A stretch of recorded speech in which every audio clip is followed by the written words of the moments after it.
Hello everyone. நாம பார்த்துட்டு இருக்கிறது IBPS PO banking எக்ஸாம்க்கான क्वेश्चन பேப்பர். இது 2016 வருஷம் கேட்ட क्वेश्चन பேப்பருங்க. அந்த क्वेश्चन பேப்பர்ல நாம பார்த்துட்டு இருக்கிறது ரீசனிங் எபிலிட்டி. இந்த क्वेश्चन பாத்தீங்கன்னா சீட்டிங் அரேஞ்ச்மெண்ட்ல வந்திருக்கு. அது சிங்கிள் ரோ சீட்டிங் அரேஞ்ச்மெண்ட் தான். Much easier. சோ இதை எப்படி ஆன்சர் பண்றது பார்க்கலாம். Study the following information to answer the given questions. S, T, U, V, W, X, Y and Z are sitting in a straight line equidistant from each other, but not necessarily in the same order. Some of them are facing south while some are facing north. Note, facing the same direction means if one facing north, then the other also face north and vice versa. Facing the opposite direction means if one is facing north, then the other faces south and vice versa. S faces north. Only two people sit to the right of S. T sits third to the left of S. Only one person sits between T and X. X sits immediate right of W. Only one person sits between W and Z. Both the immediate neighbors of T face the same direction. U sits third to the left of X. T faces the opposite direction as S. Y does not sit at any of the extreme ends of the line. V face the same direction as W. Both Y and U face the opposite direction of Z. So, ஒரு straight line தாங்க இருக்காங்க. 1, 2, 3, 4, 5, 6, 7, 8 பேர் இருக்காங்க. இதுல Y வந்துட்டு எந்த எக்ஸ்ட்ரீம்ஸ்லயும் உட்காரல அப்படின்னு சொல்லியிருக்காங்க. Y இங்க கிடையாது. Y does not sit at the extremes. அப்புறம் S face the north சொல்லியிருக்காங்க. So north direction. Northனா upward. அப்ப இது left, இது right. Southனா downward. இது right, இது left. சரிங்களா? S face north. Only two people sit to the right of S. இப்ப north face பண்ணிருக்காங்க. ரெண்டே பேர் தான் இருப்பாங்கன்னு சொன்னா S இங்கதான் இருக்க முடியுங்க. அப்போ S ஓட ரைட்ல பாத்தீங்கன்னா ரெண்டே நபர் தான் இருப்பாங்க. T sits third to the left of S. So 1, 2, 3 அப்படிங்கும்போது T face opposite direction of S ன்னு சொல்லிருக்காங்க. So T வந்து south face பண்ணி இருக்காங்க. So இது வந்து right, இது வந்து left. Only one person sits between T and X. X-க்கு T-க்கு வந்து நடுவுல ஒருத்தங்க தான். So X இங்க இருக்கலாம் அல்லது X இங்க இருக்கலாம். Okay. X sits immediate right of W. Immediate right of W-ல X இருப்பாங்க. அப்போ W வந்து downwards face பண்ணி இருந்தா இது right. W வந்துட்டு upward face பண்ணி இருந்தா இது right. So இங்கேயும் W வர முடியும், இங்கேயும் W வர முடியும். W direction எனக்கு தெரியல. ஆனா immediate neighbor of T face same direction சொன்னா ரெண்டு பேருமே அப்னா ரெண்டு பேருமே அப், ரெண்டு பேருமே டவுன்னா ரெண்டு பேரும் டவுன். இப்போ ஏதோ ஒன்றுதான் சான்ஸ் இருக்கு இல்லைங்களா? அதுக்கப்புறம் only one person sits between W and Z. Z-க்கும் W-க்கும் நடுவில் ஒருத்தங்க தான் இருக்க முடியும்னு சொன்னா என் W இங்க போட்டா Z இங்க வரும். W இங்க போட்டா Z இங்க வரும். ஏன்னா W-க்கும் Z-க்கும் நடுவில் ஒருத்தங்க தான் இருக்காங்கன்னு சொல்லிட்டாங்க. வேற எங்கேயுமே போட முடியாது. ஸோ இந்த ரெண்டு பிளேஸ் வந்து W and Z தான் இருக்க முடியும். அப்போ இன்னொன்று பார்த்தீங்கன்னா இமீடியட் நெய்பர் ஆஃப் T வந்து சேம் டைரக்ஷன் சொல்லியிருக்காங்க. ஸோ எனக்கு வந்துட்டு ஒன்று அப்வர்ட் ஒன்று டவுன்வர்டு இருக்க முடியாது. ரெண்டுமே அப்வர்டா இருக்கணும், இல்லைன்னா ரெண்டுமே டவுன்வர்டா தான் இருக்க முடியும். சரிங்களா? ஓகே. அப்போ இங்க Z ஆர் இங்க Z தான் வர முடியும். அதை நம்ம டிசைட் பண்ணிக்கலாம். இன்னொன்னு பாருங்க, U sits third to the left of X. இப்போ X வந்துட்டு டவுன்வர்டா இருந்தா இது வந்துட்டு லெஃப்ட். இப்போ 1, 2, 3 U இங்க போட்டுக்கலாம். சப்போஸ் X வந்து அப்போர்டா இருந்தா இது வந்து லெஃப்ட். அப்போ 1, 2, 3 போடுறோம். இங்க W ஆர் Z தான் வர முடியும். ஸோ என்ன ஆச்சுன்னா என்னோட X வந்துட்டு டவுன்வர்ட் ஃபேஸ் பண்ணி தான் இருக்காங்க. ஓகே. இப்போ இங்க X இருந்தா இங்க X இருந்ததுன்னா அது டவுன்வர்டு பேஸ் பண்ணி இருந்துச்சுன்னா தேர்ட் டு தி லெஃப்ட்னா இங்கேயுமே Z அண்ட் U தான் வர முடியும். U வந்து வர முடியாது. அப்போ இங்க Z வந்துட்டு அப்வர்டு ஃபேஸ் பண்ணி இருக்க, X வந்து அப்வர்டு ஃபேஸ் பண்ணி இருக்க முடியாது. தேர்ட் டு த லெஃப்ட் டவுன்ல தான் அப்வர்டு பேஸ் பண்ணி இருக்க முடியும். டவுன்வர்டு பேஸ் பண்ணி இருந்தா 1, 2, 3 அப்படி வந்தா தேர்ட் லெஃப்ட்ல அங்க W அல்லது Z தான் இருக்க முடியும். வேற யாரும் இருக்க முடியாது.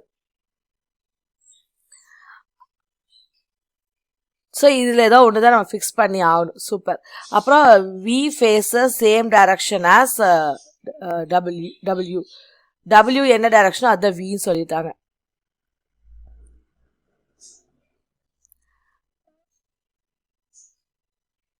Okay, V face both Y and U face opposite direction of Z.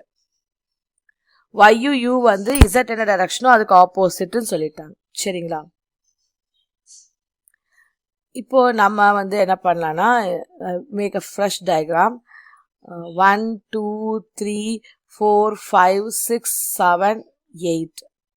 So S இங்கே இருக்காங்க நார்த் ஃபேஸ் பண்ணி, 1 2 3 டி இருக்காங்க சவுத் ஃபேஸ் பண்ணி. இப்போ இங்கே நான் டபிள்யூ போட்டுக்கிறேன். அப்போ டபிள்யூ இங்கே இருந்துச்சுன்னா நார்த்தாக இருப்பாங்க, இதுவும் நார்த் ஃபேஸ் பண்ணி தான் இருப்பாங்க. இப்போ இங்கே இசட் வர முடியும், டபிள்யூ ரைட்டில் எக்ஸ் வர முடியும். சரிங்களா? அப்புறம் டபிள்யூக்கு இசட் நடுவில் ஒருத்தங்க தான் இருக்காங்க. எக்ஸோட ரைட்டில் ரெண்டாவது ரைட்டில் வந்துட்டு ரெண்டாவது லெஃப்ட்னு சொல்லும்போது டவுன்வர்ட்ஸ் இருந்துச்சுன்னா யூ இங்கே வருவாங்க. ஒய் வந்து எக்ஸ்ட்ரீமில் இருக்க முடியாதுன்னு சொன்னாலும் ஒய் இங்கே வருவாங்க, வி இங்கே வருவாங்க. ஒய்யும் யூவும் வந்து இசட்டுக்கு ஆப்போசிட் டைரக்ஷனால ரெண்டுமே டவுன் பார்த்து இருக்காங்க. டபிள்யூ வந்துட்டு வி வந்து டபிள்யூ பார்த்த டைரக்ஷன் தான் இருப்பாங்க. ஸோ இங்கே வந்துடுவாங்க. ஸோ இந்த டபிள்யூவை நான் இங்கே ஃபிக்ஸ் பண்ணேன்னா this is the seating arrangement. இப்போ இப்படி இல்லை, நான் இந்த இடத்துல போடுறேன்னு சொன்னால் எஸ்ஸை மாற்ற முடியல. 1 2 3 டி இங்கே இருக்குது, டவுன்வர்ட்ஸ் இருக்குது. டபிள்யூவை நான் இங்கே போட்டுக்கிறேன், டபிள்யூவை இங்கே போட்டுக்கிறேன். அப்போது இது வந்து ரைட்டு, இது லெஃப்ட்டு. அப்போ இமீடியட் ரைட்டில் எக்ஸ் இருக்காங்க. அப்போ டபிள்யூக்கு இசட்டுக்கு நடுவில்னா இசட் இங்கே தான் வர முடியும், அப்போ யூ இங்கே வர முடியாது. ஸோ இந்த பேட்டர்னே தப்பு. டபிள்யூ இங்கே வரவே முடியாது. இங்கே வந்துச்சுன்னா எக்ஸோடைய லெஃப்டில் வந்து எக்ஸு அப்வேர்டு போட முடியாது. அப்போன்னா லெஃப்டில் யாருமே இல்லை. டவுன்வேர்டு போட்டால் மூணாவது லெஃப்டில் வந்துட்டு யூ இருப்பாங்க. ஆனால் இங்கே எனக்கு இசட் தான் வர முடியும். ஸோ இந்த சீட்டிங் அரேஞ்ச்மெண்ட் தப்பு. This is the right seating arrangement. Okay. Okay, how many persons are given in the arrangement are facing north? 1 2 3 4. 4 பேர் north face பண்றாங்க. 4 of the following are alike in a certain way and so form a group. Which of the following does not belong to the group? WX. WX na opposite இருக்காங்க. ZY. Z2 வந்து opposite direction இருக்காங்க. TS opposite direction இருக்காங்க. TY same direction இருக்காங்க. VU opposite direction. TY தான் வந்துட்டு doesn't belong to group because face same direction. 21. What is the position of X with respect to Z? இது என்னன்னா இது left, இது right. So 1 2 3 third right, third to the right, third to the ரைட்ன்றது option இருக்கு. So, X or a position respect Z என்னன்னா third to the right. That's all. Who among the following sits exactly between Z and W? Z க்கு W யார் இருக்காங்க? T. Option A, T is the right answer. Who is sitting second to the right of T? Second to the right of T. So, இதுக்கு வந்து right, இது வந்து left. Second to the right of Tங்கிறது வந்துட்டு V. So, option B is the right answer. Okay. So, seating arrangement la நம்ம இந்த question பார்த்திருக்கோம். So, next question பார்க்கலாம். So, next question வந்துட்டு ரிலேஷன்ஸ்ல வந்து கொடுத்துருக்காங்க. ஸோ இதுக்கு ஒரு சின்ன இன்ட்ரோ பார்த்தோம்னா நம்ம வந்து ஸ்கொயர் வந்து மேல் போடுவோம், சர்க்கிள் வந்து ஃபீமேலுக்கு, சிங்கிள் ஹரிசான் லைன் வந்துட்டு பிரதர்ஸ் சிஸ்டர்ஸ்க்கு, டபுள் ஹரிசான் லைன் வந்துட்டு ஹஸ்பண்ட் ஒய்ஃப்க்கு, சிங்கிள் வெர்டிக்கல் லைன் வந்துட்டு ஃபாதர் சன், மகன் மகள், அப்பா மகள் அப்படி இவ்வளவுக்கு போடும். சரிங்களா? இது தெரிஞ்சுட்டா போதும், நம்ம இதை ஆன்சர் பண்ணிடலாம். D is daughter of N. என்னுடைய டாட்டர் வந்துட்டு டி. அப்புறம் E is wife of N. E is wife of என்னா என் வந்து மேல், ஒய்ஃப்னு சொல்லியிருக்காங்க, அதனால அவங்க female. G is sister of D. சிஸ்டர்னு சொல்லியிருக்காங்க, ஸோ அவங்களும் girl. C is married to G. So G பெண்ணுங்கனால Cங்கிறது மேலாக தான் இருப்பாங்க, மேரீடுன்னு சொல்லியிருக்காங்க. N has no son. இவருக்கு மகன் யாருமே இல்ல. Only ரெண்டு பொண்ணுங்க தான் இருக்காங்க. K is mother of E. K is mother of E. Q is only daughter of C. இவங்களோட ஒரே பொண்ணு வந்துட்டு Q. Okay.